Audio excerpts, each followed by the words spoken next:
हरिओम हरे कृष्ण। विवाह का सीजन आता है, अलग अलग स्थान पर उस सीजन को अलग अलग नाम से पुकारा जाता है। जैसे कि पंजाब में और हमारे यहाँ पर इसे साहे कहा जाता है। साहे आ गए हैं। अब ये जो साहे आते हैं, ये जो शादियों का सीजन आता है, यहाँ पर एक एक दिन में बहुत सारी शादियाँ होती हैं।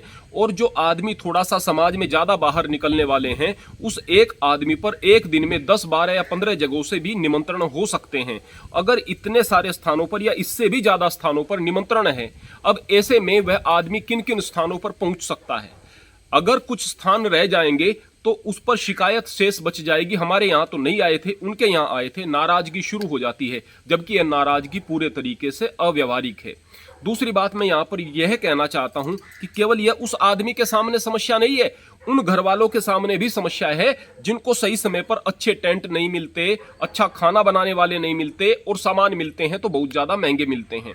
तीसरी बात मैं ये पूछना चाहता हूं कि ये जो एकदम से इतनी सारी शादियां आ जाती हैं, इन शादियों में जो दूध से बनी हुई चीजें हैं वो किस तरह से आप बनाते हो। भैंसें भी उतनी ही हैं, गायें भी उतनी ही हैं, कोई उसके दूध को फेंक तो नहीं रहा था, उतना ही दूध मार्केट में जा रहा है। कोई अपने दूध को कम नहीं कर रहा कि घर वालों ने दूध कम कर दिया है, दूध को कंज्यूम करना कम कर दिया है। फिर वो अचानक इतना सारा दूध कहां से आ जाता है? कहीं से नहीं आता। अरारोट, डिटर्जेंट वगैरह, कास्टिक सोडा और यूरिया वगैरह, ये सारी की सारी चीजें मिला करके पनीर तैयार हो रहे हैं, दूध तैयार हो रहे हैं, और पता नहीं किस किस तरह की नकली चीजें और जहर खा करके आप लोग बीमार हो रहे हैं।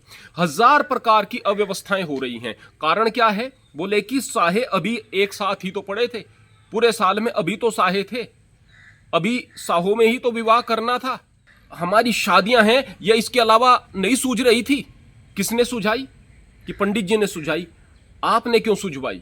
बोले कि कुछ अनिष्ट न हो जाए शादी में। उसके बाद भी शादियां टूट रही हैं, उसके बाद भी शादियां अच्छे से नहीं चल रही हैं। फिर एक काम जरूर करो, आप उस पंडित जी के पास में, जिससे कि आप यह शादी सुझाने के लिए जाते हैं, जिसके पास एक ऐसा स्टांप लेकर के जाएं जो कि न्यायिक कार्यों में भी चल सकता हो, अच्छे वाला स्टांप लेकर के जाएं। उससे इस प्रकार का शपथ पत्र अवश्य बनवा लें कि वह गारंटी देता है कि इस मुहूर्त में अगर विवाह होगा तो उसमें किसी प्रकार की दिक्कतें नहीं आएंगी। पंडित जी बिदक जाएंगे, कुछ लोग भी बिदक जाएंगे कि यहां पर तो स्वामी जी सनातन के खिलाफ बोल रहे हैं। खिलाफ नहीं बोल रहे हैं भाई। शुभ मुहूर्त होता है।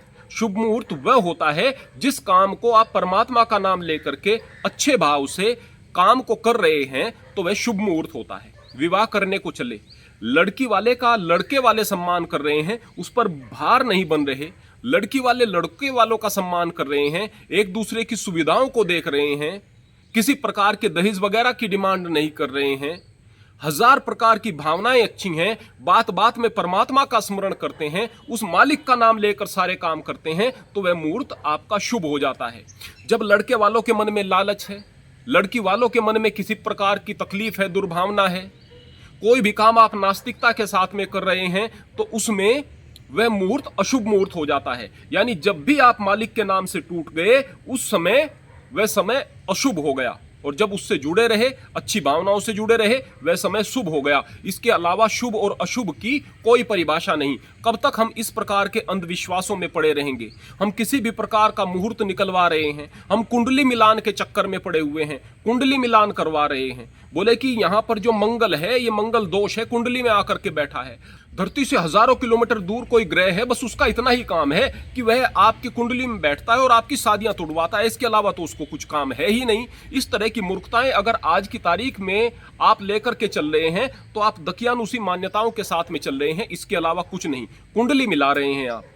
आपने लड़के की पड़ताल अच्छे से नहीं की, लड़की की पड़ताल अच्छे से नहीं की, लड़की के विचार लड़के से मिल रहे हैं या नहीं मिल रहे, लड़का और लड़की एक दूसरे से वैचारिक रूप से एक साथ मिलकर के रह सकते हैं, नहीं मिल रह सकते, लड़की के अनुरूप लड़का है या नहीं है, लड़के के अनुरूप लड़की है या नहीं है, कोई ऐसी बीमारी तो नहीं जो कि आगे छिपाई गई हो और आपके जीवन को प्रभावित कर दे। इन हजार चीजों का आप कुछ पता करते नहीं हैं। लड़का देखने के लिए गए, खुल करके सारी चीजें आप नहीं पूछ रहे हैं। जूता लेने के लिए जाएंगे, 10 पड़ताल उसकी अच्छी प्रकार से कर लेंगे, वहां पर कोई पड़ताल नहीं कर रहा। और अगर पड़ताल करते हैं तो पड़ोसी से पूछेंगे, आसपास के गांव के लोगों से पूछेंगे, गांव का आदमी अगर उनके पक्ष का मिल गया, जिनके बारे में आप पूछ रहे हैं, तो वो सच नहीं बताएगा, वो झूठी तारीफ करेगा। और अगर विपक्षी मिल गया तो सच नहीं बताएगा, वो झूठी बुराई करेगा। क्या पता निकाला आपने? अगर सामने वाले की जायदाद देखनी है तो आप कागज देखो, कमाई देखनी है तो भी आप देखो, कागज देखो, प्रमाण देखो। आप देखो कि हाँ भाई ये सारी की सारी चीजें, ये सारे के सारे तथ्य सही हैं या नहीं जो बताए जा रहे हैं। हजार प्रकार की चीजें हैं जो देखी जा सकती हैं, वो नहीं देखनी है। देखनी क्या है? कुंडली देखनी है। ध्यान कहाँ है? मंगल पर बैठा हुआ है। जोड़ी मिल रही है लेकिन उस मंगल ने नहीं मिलने दी है। इन किन दकियानुसी विचारों में पड़े हुए हैं हम? हजार प्रकार के मूर्ख लोगों के पास में भीड़ लगी हुई है। हमारी औरतें जाकर के बैठती हैं उनके सत्संग में और बस नाच रही हैं, गा रही हैं, सुबह से शाम तक पल्ले कुछ नहीं पड़ा। मूर्खतापूर्ण कहानियां बताई हैं। उन कहानियों ने केवल परिवार को और पीछे हटाया। कैसे? क्योंकि स्त्रियां अंधविश्वास में पड़ रही हैं। अंधविश्वासी न होती तो उन मूर्ख बाबाओं के पास जाती ही ना, और अगर उनके पास जा रही है तो अंधविश्वासी है। अंधविश्वास हमारी तर्क करने की क्षमता को, सही गलत देखने की क्षमता को खत्म कर देता है। अब वो स्त्रियां घर पर आकर भी झगड़ा ही करेंगी, लड़ाई ही करेंगी। हमने देखा है कि सत्संग में स्त्रियां जा रही हैं लेकिन बुद्धि दो कौड़ी की। लड़ाई झगड़ा और ज्यादा, चुगली और ज्यादा बढ़ गई, क्योंकि जा ही रही है चुगली करने के लिए। वहां वो एक दूसरे से औरतें मिलेंगी और बस एक दूसरे की चुगली करेंगी, इसके अलावा दूसरी चीजें नहीं सीख रही हैं। तो जाहिर सी बात है, धर्म जहां पर आप लोगों के लिए एक क्रांति लेकर आने वाला होता, आप लोगों की बेहतरी करने वाला होता, वहां पर धर्म आपको अंधविश्वासी बना रहा है।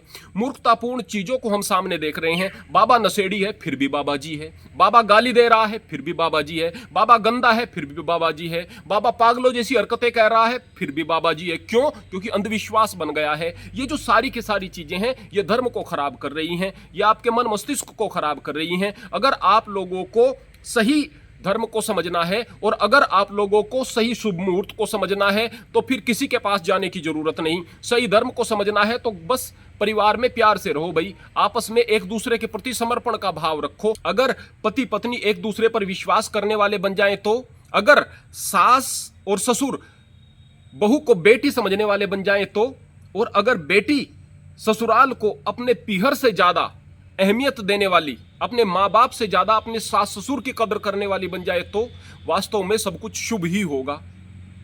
अगर आप हर वक्त जीवन में परमात्मा का नाम आपके मन में चलता रहे, उसका स्मरण आपके मन में चलता रहे, किसी चीज का भय ना हो, दुख आए सुख आए उसको परमात्मा की कृपा मान करके स्वीकार कर लें, दुखों में आप घबराएं नहीं, सुखों में आप अहंकार से न भर जाएं, तो क्या आप बेहतरीन आदमी नहीं बन जाएंगे? लेकिन पढ़ना मूर्खताओं के चक्कर में है। धर्म इतनी लंबी चौड़ी विस्तृत चीज नहीं होती है। मुझसे लोग बाग कहते हैं गुरुजी आपके पास में आना है, क्यों आते हो भाई? फिर वही चीजें चल जाएंगी, फिर वही डर्रे चल जाएंगे। मेरे विचार तो यहाँ पर आप लोगों के बीच आते ही रहते हैं, हर विषय पर आते रहते हैं। वही डर्रा चलाना है क्या? वही भीड़ लगानी है क्या? कोई लाभ नहीं होने वाला है, कोई लाभ नहीं होने वाला। मैं यहाँ पर 10 काम करता हूँ, 10 कामों से जो है इधर उधर हो जाऊंगा। यहाँ पर बैठा रहूंगा तो कमाऊंगा क्या? कमाऊंगा नहीं तो फिर आपका दिया हुआ खाऊंगा। आपका दिया हुआ खाऊंगा तो जाहिर सी बात है मेरे अंदर भी वही दोष आ जाएंगे जो कि मुफ्तखोर व्यक्ति के अंदर दोष होते हैं। जब आदमी हराम की खाता है तो उसके अंदर बहुत सारे दोष आ जाते हैं। बिना मेहनत के कोई कुछ खाता है तो बहुत सारे दोष आ जाते हैं। तो प्रियजनों, यदि आप लोगों को सही धर्म को समझना है तो आपको किसी दलाल की जरूरत नहीं, किसी वकील की जरूरत नहीं। मालिक का नाम लो और उस मालिक से जुड़ो। जो भी आपकी पूजा पद्धति है, जो भी आपका धर्म है, फर्क नहीं पड़ता। आप हिंदू हो या मुसलमान हो, आप सिख हो, आप ईसाई हो, बस एक ही बात है, उस मालिक से जुड़ो जो परम तत्व है और हम सबका एक स्वामी है। हरि ओम, हरे कृष्ण।